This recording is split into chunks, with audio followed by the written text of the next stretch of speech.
Gold hub తాకట్టులో ఉన్న బంగారాన్ని విడిపించి కొనబడును. అదే రోజు ఆన్లైన్ ధరకు కొని డబ్బులు ఇవ్వబడును. నమస్తే, వెల్కమ్ టు మనం టీవీ. నా పేరు బలి. ఆంధ్రప్రదేశ్ లో కూటమి ఘన విజయం సాధించింది. అద్భుత విజయాన్ని నమోదు చేసింది. దీంతో అల్లు అర్జున్ ఒక షాక్ తగిలిన పరిస్థితి కనిపిస్తుంది. ఎందుకంటే ఆయన ప్రచారం చివరి రోజు వైఎస్ఆర్ కాంగ్రెస్ పార్టీ అభ్యర్థి తరపున ప్రచారం చేశారు. నంద్యాల వెళ్లారు. అక్కడ వైఎస్ఆర్ కాంగ్రెస్ పార్టీ అభ్యర్థి శిల్పా రవిచంద్రారెడ్డికి మద్దతుగా ప్రచారం చేశారు. భారీ ర్యాలీ తీసిన పరిస్థితి కూడా కనిపిస్తుంది. ఇప్పుడు కూటమి అద్భుతమైన విజయం సాధించడంతో ఒక్కసారిగా డైలమాలో పడిపోయిన పరిస్థితి కనిపిస్తోంది. నేను వైఎస్ఆర్ కాంగ్రెస్ పార్టీ తరఫున అనవసరంగా ప్రచారం చేశానా, నేను కూటమికి వ్యతిరేకంగా నిలబడటం తప్పు చేశానా అని చెప్పి ఆయనలో ఆయన మదన పడుతున్నటువంటి పరిస్థితి కనిపిస్తోంది. సో ఈ తాజాగా వస్తున్నటువంటి ఈ సమాచారానికి సంబంధించి కొంత అనాలిసిస్ చేసే ప్రయత్నం చేద్దాం. కట్టా కార్తీక్ పొలిటికల్ ఎడిటర్ మనకి లైవ్ కాల్లో జాయిన్ అయ్యారు. సో కట్టా కార్తీక్, నంద్యాలలో ప్రచారం చేశారు, అది కూడా చివరి రోజున వైఎస్ఆర్ కాంగ్రెస్ పార్టీ తరఫున. సో మెగా ఫ్యాన్స్ ఎవరైతే ఉన్నారో కొంత విమర్శలు చేసిన పరిస్థితి కూడా మనం చూసాం ఆ రోజున. సో ఇప్పుడు కూటమి అద్భుత విజయం, ఆయన ప్రచారం చేసిన అభ్యర్థి కూడా ఓడిపోయిన పరిస్థితి కనిపిస్తుంది. ఇప్పుడేంటి అల్లు అర్జున్ పరిస్థితి ఏంటి, ఎలా అర్థం చేసుకోవాలి? ఆయన తప్పు చేశాడన్న ఫీలింగ్ లో ఉన్నాడని మనకు సమాచారం వస్తుంది. ఏమంటారు? ఎస్, అంటే వాస్తవానికి ఒకటి తప్పు చేయటం, రెండు తప్పు చేసినా ఫలితం దక్కకపోవటం, ఈ రెండు విషయాలు కూడా అల్లు అర్జున్కు చేదు అనుభవాలు. వాస్తవానికి over action, Allu Arjun over action అని చెప్పుకోవాలి. ఒకవైపు రెండు రకాలుగా ఓవర్ యాక్షన్ చెప్పుకోవాలి. ఒకవైపు ఏమో ఇండస్ట్రీ మొత్తం కూడా కూటమి గెలవాలి అని చెప్పి కోరుకుంటున్న పరిస్థితి. ఎందుకు కూటమి గెలవాలనుకున్న పరిస్థితి అంటే సినిమా ఇండస్ట్రీని జగన్ చాలా ఇబ్బందులు పెట్టే ప్రయత్నం చేశాడు. చిరంజీవిని ప్రత్యేకించి ఇండస్ట్రీ పెద్దగా అందరూ భావించే చిరంజీవిని అవమానించే పరిస్థితి జగన్మోహన్ రెడ్డి తీసుకొచ్చాడు. సో ఆ పరిస్థితి నుంచి ఇండస్ట్రీ కోలుకోలేదు. ఖచ్చితంగా ఇలాంటి ప్రభుత్వం ఉండకూడదు. సో ఇండస్ట్రీ ఫ్రెండ్లీ ప్రభుత్వం ఉండాలే కానీ, ఖచ్చితంగా అందరికీ మంచి అవకాశాలు కల్పించే ప్రభుత్వం ఉండాలి కానీ, అవమానించే ప్రభుత్వం, అవకాశాలు కల్పించని ప్రభుత్వం, ఆదరించని ప్రభుత్వం కాదు ఉండాల్సిందని చెప్పేసి ఇండస్ట్రీ మొత్తం కూటమికి సపోర్ట్ చేస్తున్నటువంటి సమయంలో వైసీపీ ఎమ్మెల్యేగా ఉన్నటువంటి శిల్పా రవిచంద్రారెడ్డికి అతను కేవలం వాళ్ళ భార్యకి క్లాస్మేట్ అనే కారణంతో అతను చివరి రోజు ఎన్నికల ప్రచారానికి వెళ్ళటం అనేటువంటిది ఇండస్ట్రీ నుంచి వచ్చే విమర్శ. అది కాకుండా కూడా ఒకవైపు పవన్ కళ్యాణ్, ఎవరైతే మెగా కుటుంబం నుంచి స్టార్ హీరో ఉన్నారో పవర్ స్టార్ పవన్ కళ్యాణ్ జనసేన పార్టీని పెట్టుకొని కూటమితో జట్టుకట్టి ముందుకు పోతున్న సమయంలో పవన్ కళ్యాణ్ కూడా పిఠాపురంలో పోటీ చేస్తున్న పరిస్థితిలో ఒకవైపు మెగా కుటుంబ సభ్యుడిగా ఆ పవన్ కళ్యాణ్ మద్దతు తెలుపుతున్నట్టు ట్వీట్ చేశాడు. ట్వీట్ చేసిన 2 రోజులకే వైసీపీ ఎమ్మెల్యే ప్రచారం చేసి వచ్చాడు, అది వేరే విషయం. సో ట్వీట్ చేసినప్పటికీ కూడా ఆ చివరి రోజు ఒకవైపు రామ్ చరణ్, తర్వాత సురేఖ, ఎవరైతే చిరంజీవి గారు భార్య గారు ఉన్నారో వాళ్ళిద్దరూ కూడా వెళుతూ ఒకవైపు పవన్ కళ్యాణ్ మద్దతు జరపడం కోసం పిఠాపురం పోతున్నటువంటి సమయంలో ఇతను పిఠాపురం పోతే పోవాలి, లేకపోతే ఇంట్లో ఆగాలి. అలా కాకుండా అదే సమయంలో ఇతను నంద్యాల వెళ్ళి శిల్పా రవిచంద్రారెడ్డి ప్రచారం చేయడం ఏదైతే ఉందో అది మెగా కుటుంబంలో కొంత బాధను కలిగించింది అని చెప్పుకోవాలి. సో చిరంజీవి గారు లాంటి కుటుంబ పెద్దకి అది బాధను కలిగించే విషయం. ఒకవైపేమో ఇండస్ట్రీ మొత్తం కూటమి వైపు ఉన్నట్టే అల్లు అర్జున్ మాత్రం వైసీపీ ఎమ్మెల్యే వైపు ఉన్నాడు. ఇంకోవైపు వాళ్ళ కుటుంబం నుంచి పవన్ కళ్యాణ్ పార్టీ పెట్టుకుని ఎన్నికల ప్రచారంలో రంగస్థానంలో ఉన్న సమయంలో అల్లు అర్జున్ మాత్రం వైసీపీ ఎమ్మెల్యేతో విందు భోజనం చేస్తూ గడిపాడు. సో ఈ రెండు విషయాలు, ఈ రెండు ఎవరికని చెప్పాలి, ఓవర్ యాక్షన్ చెప్పాలి. ఎందుకంటే అల్లు అర్జున్ వాళ్ళు అనేవాళ్ళ వ్యక్తి ఎవరు? అల్లు అర్జున్ అనేవాడు మెగా కాంపౌండ్లో పెరిగి మెగా కాంపౌండ్లో ఎదిగిన హీరో. ఇలా ఆయన స్టార్ హీరో కావచ్చు, కానీ ఆయన ఎదిగిన క్రమం మెగా కుటుంబం అండదండలతో, మెగా ఫ్యాన్స్ అండదండలతో ఎదిగిన క్రమం. ఆయనకి ఎవరు అవకాశాలు ఇచ్చారు, ఎలా అవకాశాలు ఇచ్చారు? ఖచ్చితంగా మెగాస్టార్ చిరంజీవి గారిని చూసి, ఆ కుటుంబాన్ని చూసి మాత్రమే ఫస్ట్లో అవకాశాలు ఇచ్చారు. అవకాశాలు ఇచ్చిన తర్వాత నువ్వు నిరూపించుకోవడం వేరు. అల్లు అర్జున్ చెప్తూ ఉంటాడు, చిరంజీవికి నేను చాలా పెద్ద ఫ్యాను అని చెప్తూ ఉంటాడు. అలానే మరి చిరంజీవి గారి కుటుంబం మొత్తం కూడా పవన్ కళ్యాణ్ మద్దతు ఇవ్వడానికి పోతున్న సమయంలో దాన్ని డైవర్ట్ చేసే విధంగా మరి అల్లు అర్జున్ శిల్పా రవిచంద్ర దగ్గరికి ఎందుకు వెళ్ళాడు? దీనికి సమాధానం చెప్పాలిగా. ఒక విధం అదే సమయం, అది ఎన్నికల ప్రచారం చివరి రోజు, అది చాలా కీలకమైన రోజు. పిఠాపురంలో పవన్ కళ్యాణ్ పోటీ చేస్తూ ఉన్నారు. అదే పిఠాపురంలో జగన్మోహన్ రెడ్డి పర్యటన పెట్టుకున్నారు.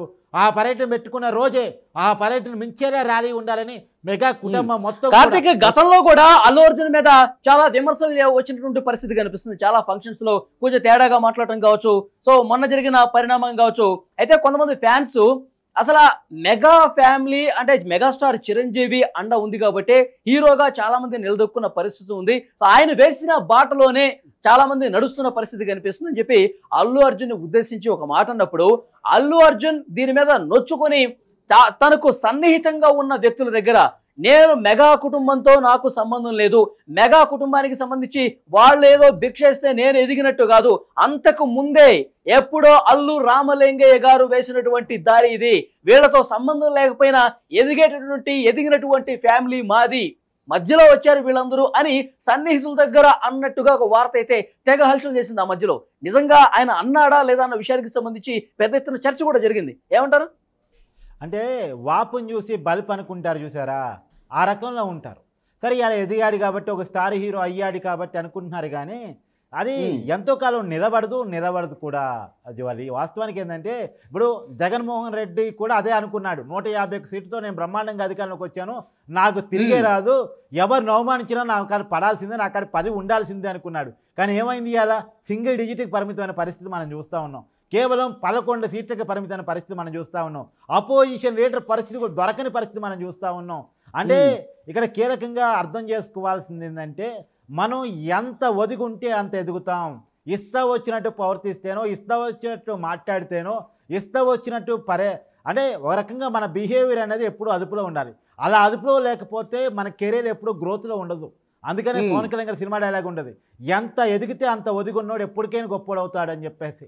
సో కాబట్టి మనం ఒక విషయాన్ని చాలా కీలక, చిరంజీవి గారు బాగా నమ్మే విషయం ఇక్కడ కీలకంగా ఆలోచించుకోవాల్సిందంటే, ఇప్పుడు మీరు ఏదైతే అల్లు అర్జున్ అన్నాడని చెప్తున్నారో అదే మాట అల్లు అరవింద్ చెప్పమనండి, చెప్తాడా?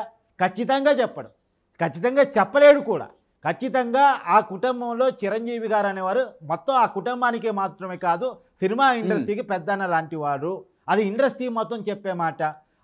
ఆ చెట్టు నీడలో ఎదిగినటువంటి వ్యక్తి అల్లు అర్జున్.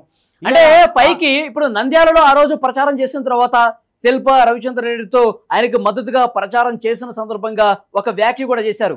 నా ఫ్రెండ్స్ ఏ పార్టీలో ఉన్నా నేను బేషరతుగా ఇట్లా వచ్చి మద్దతు తెలియజేస్తాను, గతంలోనే నేను ప్రామిస్ చేసి ఉన్నాను శిల్పకి, సో అందుకనే నేను వచ్చాను, ప్రచారం చేశానని చెప్పి స్పష్టంగా చెప్పిన పరిస్థితి కనిపిస్తుంది. ఆ తర్వాత పెద్ద ఎత్తున విమర్శలు వచ్చిన సంగతి మనకు తెలిసిన విషయమే. అంటే ఇప్పుడు తప్పు చేశాను అన్న భావన ఆయనకి కలిగి ఉండొచ్చు అంటారా? ఇక భవిష్యత్తులో తన కుటుంబానికి విరుద్ధంగా వేరే పార్టీకి సంబంధించి ఎట్టి పరిస్థితుల్లో మద్దతు ఇక ఇవ్వను అని ఫిక్స్ అయ్యే పరిస్థితి ఉంటుందా?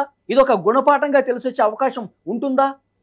అంటే ఒక విషయం అల్లు అర్జున్ అర్థం చేసుకోవాలి, శిల్పా రవిచంద్ర రెడ్డి గారు అల్లు అర్జున్కి క్లోజు, అల్లు అర్జున్ గారికి మాత్రమే కాదు నాకు కూడా క్లోజు. కానీ అది వేరు, ఫ్రెండ్షిప్ వేరు, రాజకీయం వేరు. రాజకీయంగా మాట్లాడుకొచ్చినప్పుడు వైసీపీ గురించి మాట్లాడుతాను, వైసీపీ గురించి మాట్లాడుతాను, టీడీపీ గురించి మాట్లాడుతాను, టీడీపీ గురించి మాట్లాడతాను, జనసేన గురించి మాట్లాడుతాను, జనసేన గురించి మాట్లాడతాను. అంటే వ్యక్తిగతాలు వేరు, రాజకీయాలు వేరు. వ్యక్తిగతంగా అన్ని పార్టీల్లో మనకు స్నేహితులు ఉంటారు, వేరే విషయం. అల్లు అర్జున్ గారికి శిల్పా రవిచంద్ర రెడ్డి ఫ్రెండ్ అనుకోండి, ఆ ఫ్రెండ్ అంటే ఇంటికి పిలవండి, భోజనం పెట్టండి, ఇష్టం వచ్చిన రాజ మర్యాదలు చేయండి. కానీ ఇదేంటి, ఇది ఎక్కడ కల్చరు? ఇప్పుడు ఒకవైపు రాజకీయంగా వైసీపీ ఓడిపోవాలని సినిమా ఇండస్ట్రీ మొత్తం కోరుకుంటున్న సమయం, ఇంకోవైపు మెగా ఫ్యామిలీ నుంచి పవన్ కళ్యాణ్ గారు పోటీ చేస్తున్న పరిణామం. ఈ రెండు సంఘటనల నేపథ్యంలో ఈ అల్లు అర్జున్ పోయి శిల్పా రవిచంద్ర రెడ్డికి నంద్యాలలో ప్రచారం చేసి పెట్టు, అది కూడా ఎన్నికల చివరి రోజు ఇవ్వటం. ఆ చివరి రోజు ఒకవైపు రామ్ చరణ్ కానీ వీరంతా చిరంజీవి కుటుంబ సభ్యులంతా కూడా ఒకవైపు పవన్ కళ్యాణ్ మద్దతుగా ర్యాలీ చేస్తున్న సమయంలోనే అల్లు అర్జున్ పోయి నంద్యాలలో శిల్పా రవిచంద్ర రెడ్డికి సపోర్ట్ చేయడం ఏదైతే ఉందో ఇది ఖచ్చితంగా మెగా ఫ్యామిలీకి కానీ మెగా ఫ్యాన్స్కి ప్రత్యేకించి మింగుడు పడిన విషయం. ఇది ఖచ్చితంగా ఆయన అల్లు అర్జున్ ఒప్పుకున్నా ఒప్పుకోకపోయినా అది ఖచ్చితంగా ఓవర్ యాక్షన్ అంటారు, అది తప్పు అంటారు. దాని నుంచి గుణపాఠం నేర్చుకోవాల్సిన అవసరం అల్లు అర్జున్కి ఉంది. కాకపోతే ఒక విషయం గుర్తుపెట్టుకోవాలి, నేను తోపుని తుడుంగిని ఇప్పుడు మీరు ఇందాకేదో అన్నారు కదా, నేను సొంతంగా ఎదుగునోని, నేను స్టార్ హీరోని, నేను మరి అట్లా అంత స్టార్ హీరో అంత గొప్ప ఫ్రీడమ్ ఉన్న హీరో అయితే ఈయన మత్తిస్తే గెలిచి ఉండాలి కదా. ఈయన మత్తిస్తే గెలవలేదని శిల్పా రవిచంద్ర రెడ్డి. అంటే ప్రజలు డిసైడ్ అయిపోయిన తర్వాత, ప్రజలు ఒక్కసారి అనుకున్న తర్వాత ఎవరు చెప్పినా వినరు. ఆ పార్టీ మంచి పార్టీనా కాదా? ఇప్పుడు శిల్పా రవిచంద్ర రెడ్డి ఒకప్పుడు టీడీపీ పార్టీ, ఇప్పుడు వైసీపీ పార్టీ. అంటే ఏ పార్టీలో ఉన్నా సపోర్ట్ చేస్తానని అల్లు అర్జున్ చెప్పదలుచుకున్నారా ఏమో నాకు తెలియదు, కానీ ఖచ్చితంగా వెనకాల ఉన్న రాజకీయ పార్టీని చూసి ఇతను ఏ రాజకీయ పార్టీ ఇతనికి సపోర్ట్ చేయటం ఇండస్ట్రీకి సమాజానికి మంచిదా కాదా చూసుకొని సపోర్ట్ చేయాలి తప్ప వేరే విధంగా చూడకూడదు. ఖచ్చితంగా అల్లు అర్జున్ చేసిన ఓవర్ యాక్షన్కి పెద్ద షాక్ తగిలిందని చెప్పాలి. అంటే ఇప్పుడు ఇండస్ట్రీ మొత్తం అవుట్ రైట్ గా కూటమికి మద్దతు ఇచ్చినటువంటి పరిస్థితి కనిపిస్తుంది. ఎందుకంటే వైఎస్ఆర్ కాంగ్రెస్ పార్టీ కావచ్చు, ఆ పార్టీ ప్రభుత్వం కావచ్చు, ఆ పార్టీలో ఉన్న నాయకులు కావచ్చు, ఇండస్ట్రీకి పూర్తిగా వ్యతిరేకంగా రాజకీయాన్ని నడిపిన పరిస్థితి మనం చూసాం. ఎందుకంటే ఇటువైపు పవన్ కళ్యాణ్ ఉన్నారు కాబట్టి, ఆయన ప్రతిపక్ష నాయకుడిగా ఉన్నాడు కాబట్టి, వైసీపీకి వ్యతిరేకంగా ఉన్నాడు కాబట్టి, ఇక ఇండస్ట్రీ మొత్తం మనం ఇబ్బంది పెట్టేయాలా అన్న భావనతో వైసీపీ ప్రభుత్వం వ్యవహరించిన పరిస్థితి చూసాం. పెద్ద పెద్ద నటులను కూడా, చిరంజీవి లాంటి వాళ్ళని, ప్రభాస్ లాంటి వాళ్ళని, మహేష్ బాబు లాంటి వాళ్ళని కొంత దూరం నడిపించారు. సో అందరి కార్లు గుమ్మం దగ్గరికి వస్తే వీళ్ళందరినీ నడిపించి అవమానపరిచారు అని చెప్పి పెద్ద ఎత్తున చర్చ కూడా జరిగింది, మనం చూసాం కదా. ఇప్పుడు ఇండస్ట్రీ మొత్తం ఒకవైపు, అల్లు అర్జున్ ఒకవైపు అన్నట్టుగా పరిస్థితి మారిపోయిందా? సో అందుకే ఆయన మద్దతు ఇచ్చిన పరిస్థితి ఉందా వైఎస్ఆర్ కాంగ్రెస్ పార్టీ? ఈ చర్చ కూడా ఉంది. సో డెఫినెట్ గా దీని మీద ఆయన ఆలోచన చేయాల్సిన అవసరం కనిపిస్తుంది. ఇలాంటి ఒంటెత్తు పోకడలు పోతే గనక ప్రజలు గుణపాఠం చెప్పే పరిస్థితి ఏ పార్టీకైనా ఉంటుందని కూడా ఆయన అర్థం చేసుకోవాలి. సో మద్దతు ఇచ్చే ముందు సో వాస్తవాలను కూడా ఆయన అర్థం చేసుకుంటే బాగుంటుందని ఒక చర్చ కూడా జరుగుతోంది.